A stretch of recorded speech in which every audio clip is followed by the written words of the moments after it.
Olá, amigos! Boa noite! Hoje, domingo, 7h05 da noite, eu venho aqui novamente com mais um vídeo, uma pequena novidade. E nesse vídeo eu apenas quero mostrar a vocês que neste mês de julho, férias escolares, né, eu aproveito para fazer as minhas leituras. Então, esses dias atrás, passeando pelo shopping aqui da minha cidade, de Lorena, eu achei lá um stand de livros. Por sinal, eu tenho alguns títulos que estão sendo vendidos lá, né? A precinho baratinho. Então, eu comprei 4 livros para eu ler agora, aqui nesse período de férias. Como eu disse em vídeos anteriores, ainda até sugeri, leiam, que a cultura aumenta, conhecimento aumenta. Então, estou dando exemplo. Comprei esses 4 livros por R$40, ou seja, R$10 cada um deles. Eu vou apresentá-los. Vão ser as minhas leituras desse mês de julho, se eu conseguir ler os 4, né? Então, eu tenho aqui, cujo título é Psicopatas do Cotidiano, como reconhecer, como conviver, como se proteger. Tá vendo? De perto ninguém é normal. Pare um segundo para observar as pessoas com as quais convive no seu dia a dia. E você, com certeza, vai identificar o chefe obsessivo, a namorada sempre desconfiada, o amigo que sabe falar apenas de si mesmo. Eles estão à sua volta e não percebem o sofrimento que causam a si próprios e a quem tem que lidar com eles. São os psicopatas do cotidiano. Dá licença que eu vou baixar esse negócio aqui. Psicopatas do cotidiano. Prestem atenção. Interessante isso. Neste livro, a autora Katia Meckler identifica 10 tipos de transtorno de personalidade. Explica os traços patológicos característicos a cada um deles. Você vai descobrir como são as mentes perturbadas e aprender a lidar com elas sem abrir mão da convivência. É interessante, né? A gente convive. Nós temos que aprender essa convivência, mas temos que perceber quem é quem, não é? Isso não é questão de preconceito, absolutamente. Há pessoas realmente que têm esses transtornos, bipolaridade, e por aí vai. Então esse é o primeiro livro aqui, eu ainda não comecei a ler não. O outro volume, que eu vou começar a ler, intitula-se A Tolice da Inteligência Brasileira, ou como o país se deixa manipular pela elite.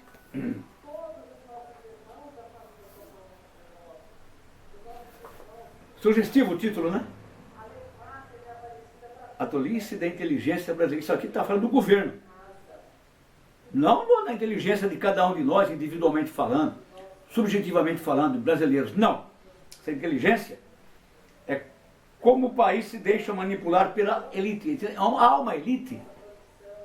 Esse modelo capitalista, mesmo que seja modelo socialista, sempre vai haver uma elite cuja inteligência, e ela sempre vem do Estado, manipula, dirige. E nós somos vítimas disso aqui no Brasil. Deixa eu ler aqui atrás então.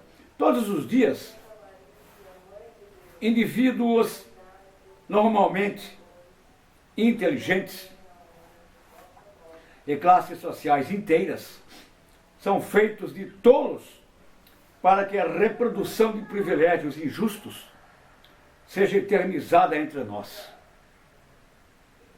Para enxergar com clareza nosso real lugar no mundo, é fundamental compreender como a nossa elite intelectual, submissa à elite do dinheiro, construiu uma imagem distorcida do Brasil, de modo a disfarçar todo tipo de privilégio injusto. Os poucos que hoje controlam tudo precisam desse exército de intelectuais, do mesmo modo que os coronéis do passado precisavam de seu pequeno exército de cangaceiros. Com uma abordagem teórica e histórica inédita, este livro oferece um caminho para devolver ao brasileiro a possibilidade de entender as reais contradições de nossa sociedade. Livraço, né? Pelo resuminho que eu li aqui. Espetacular, né? Então percebam que em todo modelo de governo, no mundo inteiro, sempre há essa questão da inteligência. Aqui no caso é a brasileira, não é? Há uma elite intelectualizada, pelo menos se diz intelectualizada, né? Mas há muita gente no meio da população, são intelectuais, como você que está vendo e ouvindo o meu vídeo, como eu próprio, que me coloco a serviço de vocês, veiculando esse tipo de vídeo, né? Falando da nossa inteligência, minha e sua. Então, nós somos manipulados. Se a gente não prestar atenção, nós temos manipulação, por exemplo, diária aí, nas redes sociais, nos canais de televisão, sobretudo a Globo, que é especialista em fazer isso. Certas revistas, jornais, certos discursos de políticos, muito principalmente, né? São jogados em cima do nosso entendimento, nós achando que nós somos idiotas, não é? Tá certo que nós temos idiotas e imbecis no meio nosso, que aceita tudo, mas tem muita gente inteligente, que percebe, que analisa, que tem poder de crítica. Então, este livro aqui, eu indico para a gente ler.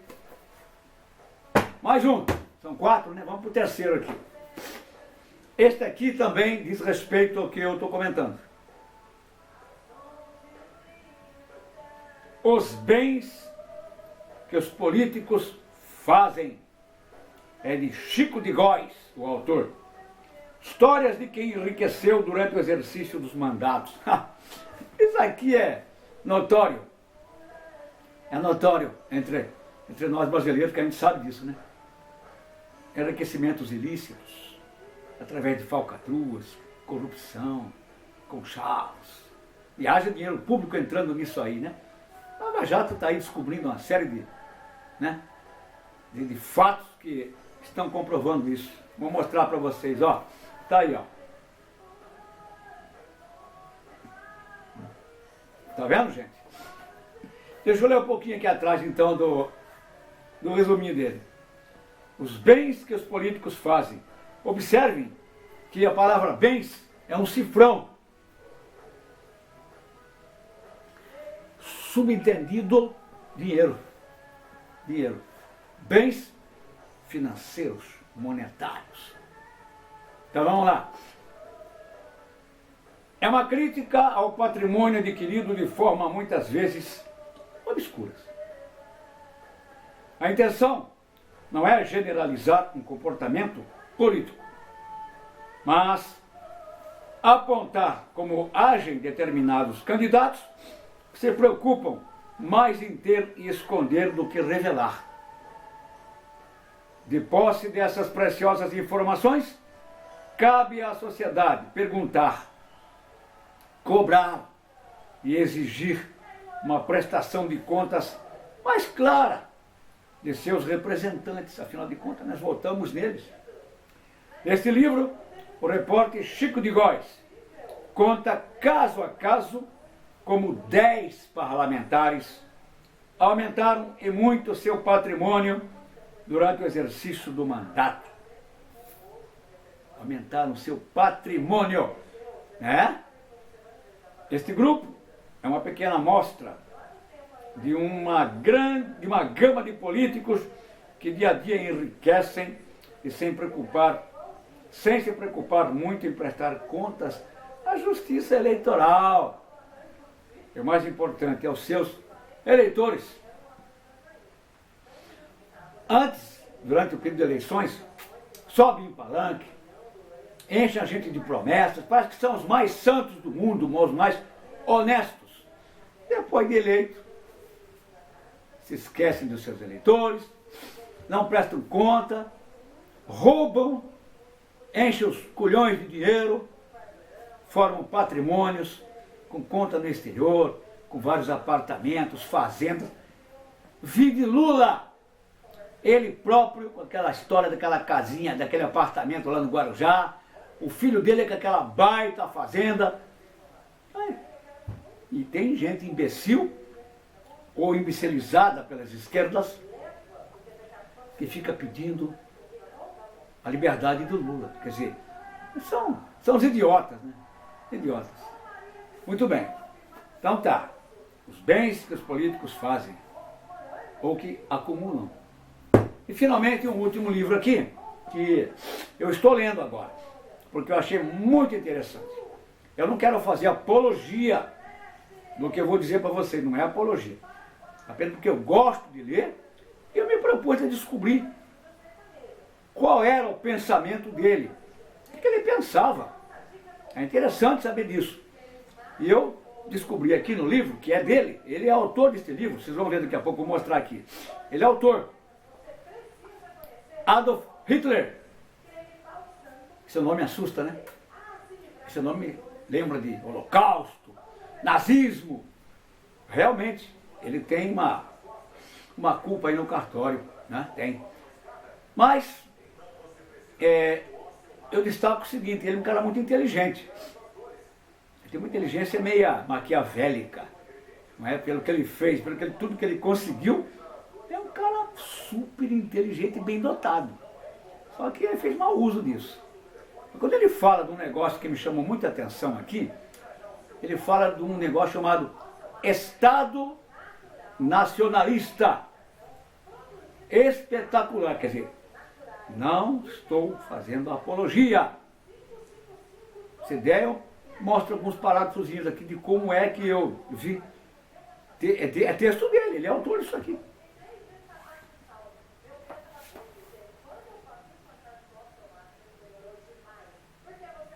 Tá? Adolf Hitler, Minha Luta, em alemão, Mein Kampf. Vou ler aqui atrás o resuminho. Esse livro é da autoria do próprio Adolf Hitler, onde ele expressou suas ideias antissemíticas, nacionalistas e racialistas, então adotadas pelo Partido Nazista. Era o partido, era a inteligência alemã, essa que eu falei há minutos atrás. O primeiro volume, tem outro volume, o primeiro volume foi escrito no período em que Hitler estava na prisão e editado em 1925.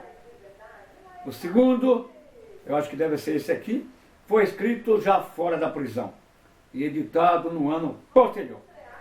Mein Kampf era o título original e desde então tornou-se um guia ideológico e de ação para os nazistas e atualmente os neonazistas. Tem muitos seguidores neonazistas hoje por aqui, viu? Depois vou dar uma analisadinha nisso. Por quê? Sendo considerado a Bíblia nazista. É importante dizer que as ideias propostas neste livro começaram com Hitler, originaram-se em teorias e argumentos então correntes na Europa. Na Alemanha nazista era obrigação não oficial possuir o livro, porém, devido ao seu tamanho, muitos alemães na realidade não o leram. Este livro ajuda a entender as motivações e ideologia que estavam como pano de fundo na vida de Hitler. Alguns comentáriozinhos do que eu já li.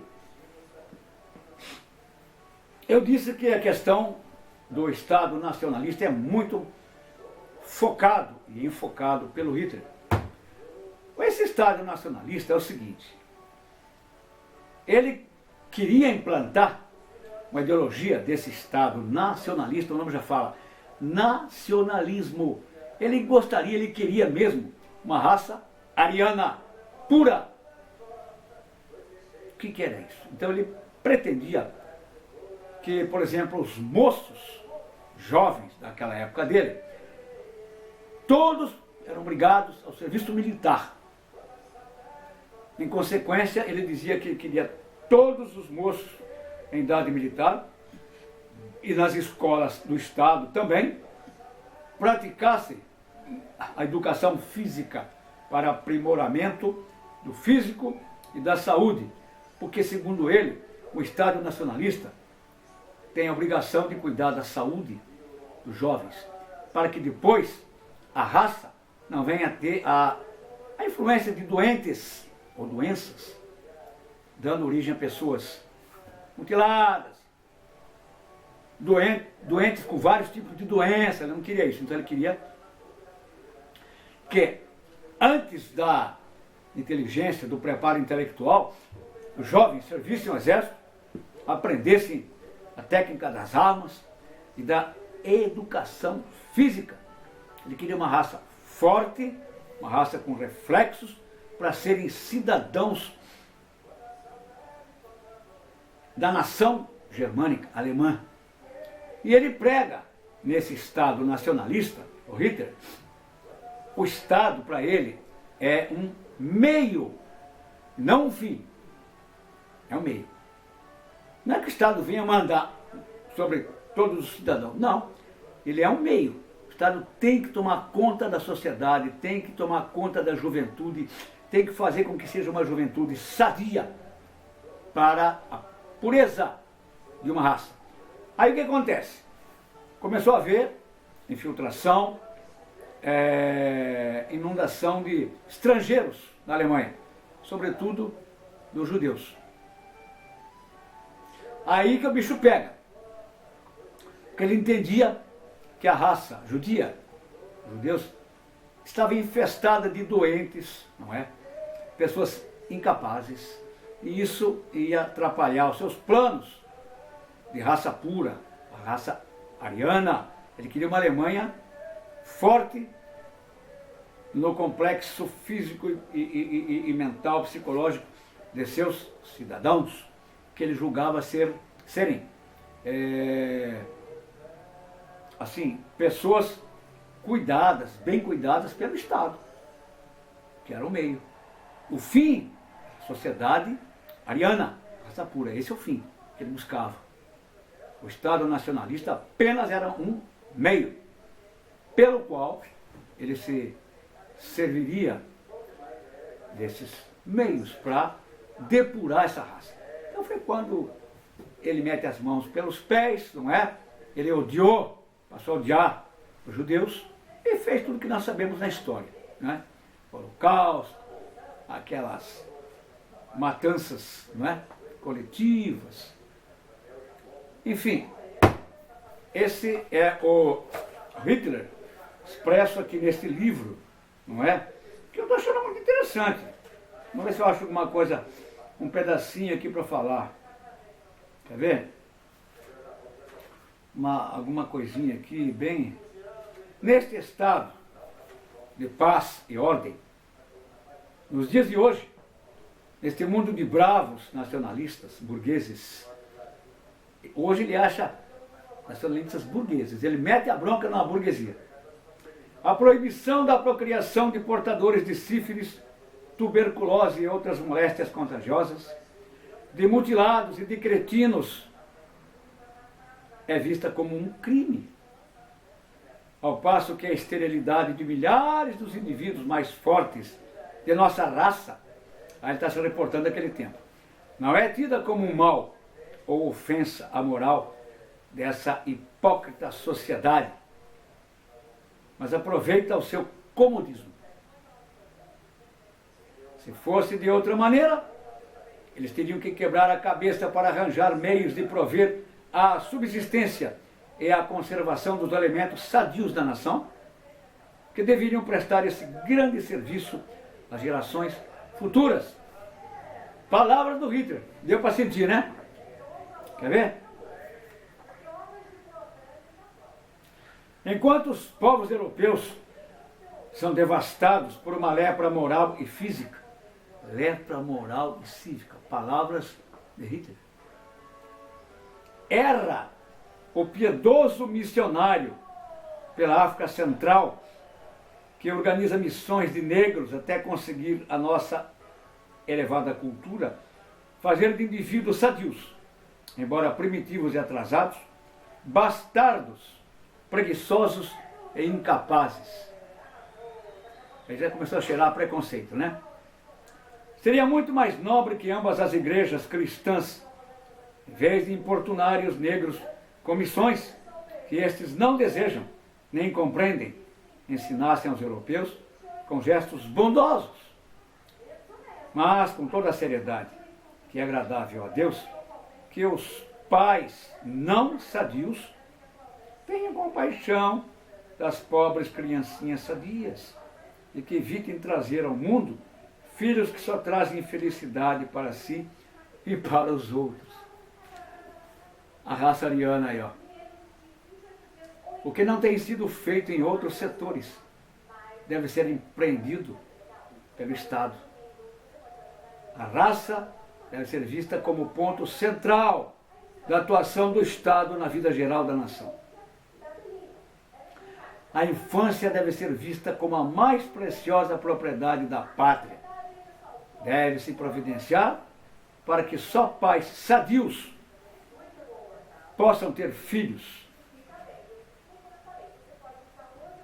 Só uma coisa vergonhosa é que pessoas doentes, com certos defeitos, possam procriar. E deve ser considerada uma grande honra impedir que isto aconteça. Eram as ideias do Hitler naquele tempo. Ele queria uma raça pura. Então ele não tolerava, não, essas pessoas doentes que vão gerar filhos de famílias doentes. Então, não queria isso, não. Por isso que ele tratou de dizimar os judeus. E outras raças que tinham lá também.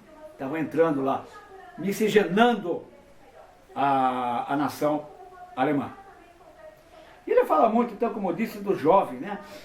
Ele enfatiza muito sobre a questão da educação física, o serviço militar. Aí ele fala um pouquinho aqui da burguesia, né? A principal característica da nossa burguesia, a burguesia alemã, é que já não pode negar a enfermidade. Ela é obrigada a confessar que há muita coisa podre, mas não é capaz de resolver-se a combater o mal, e coordenando com toda energia a força de 60 ou 70 milhões de homens resistir ao perigo. Quando acontece o contrário, procura-se pelo menos de longe provar a impossibilidade teórica desse modo de proceder e mostrar que não se deve nem pensar em êxito. E por aí vai. Gente, tá aí.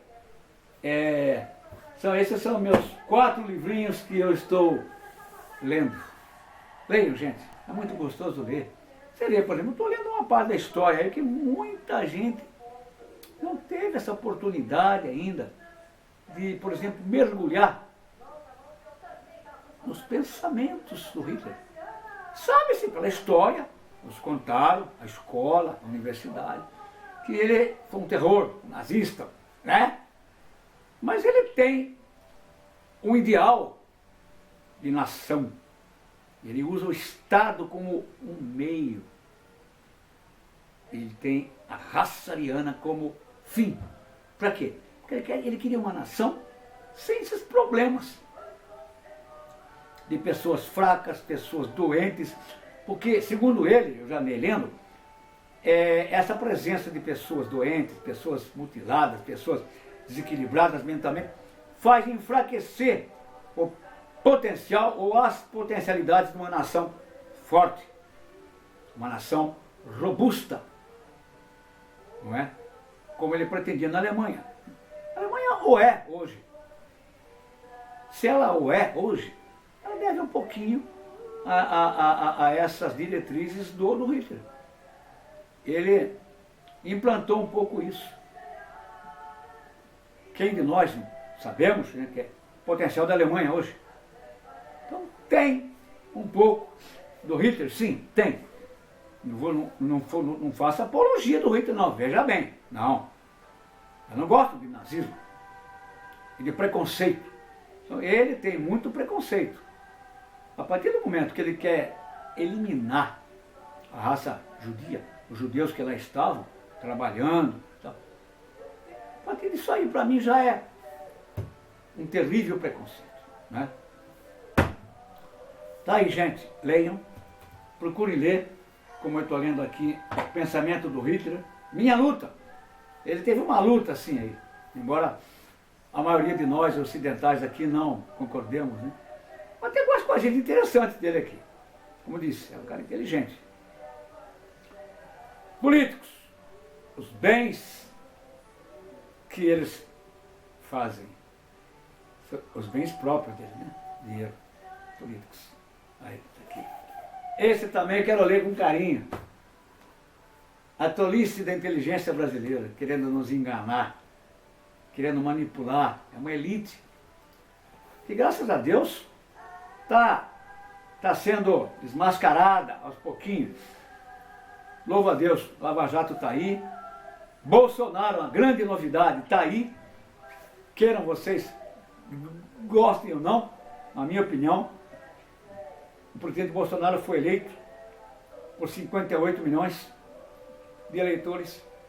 E para mim isso foi um feito que caracteriza-se por uma novidade. Porque até então era uma velharia. Toda essa velharia política aí de Lula, Dilma Rousseff para trás, FHC, os Cambau, 4, era uma velharia que não mudava. Não mudava. Agora, houve uma mudança. A gente percebe que o contexto desse novo pensamento de Bolsonaro e sua equipe de governo, ela se caracteriza, se configura por uma novidade. Que as esquerdas estão assustadas, nunca viram. Como eles nunca viram isso, eles estão meio baleados, ficam veiculando e produzindo um monte de ataques e achincalhes, não é? Como estão fazendo aí com essa matéria da votação lá no Congresso da reforma da Previdência, em cima do Bolsonaro.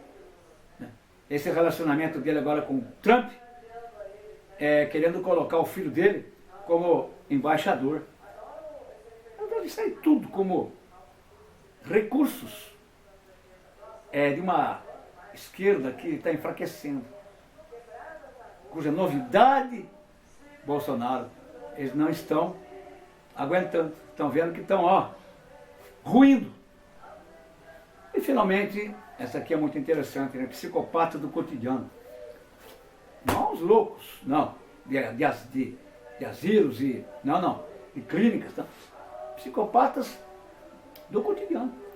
Tem psicopata no trânsito, tem psicopata na porta de casa, batendo lá para pedir esmola, tem psicopata nas baladas, tem psicopata namorando,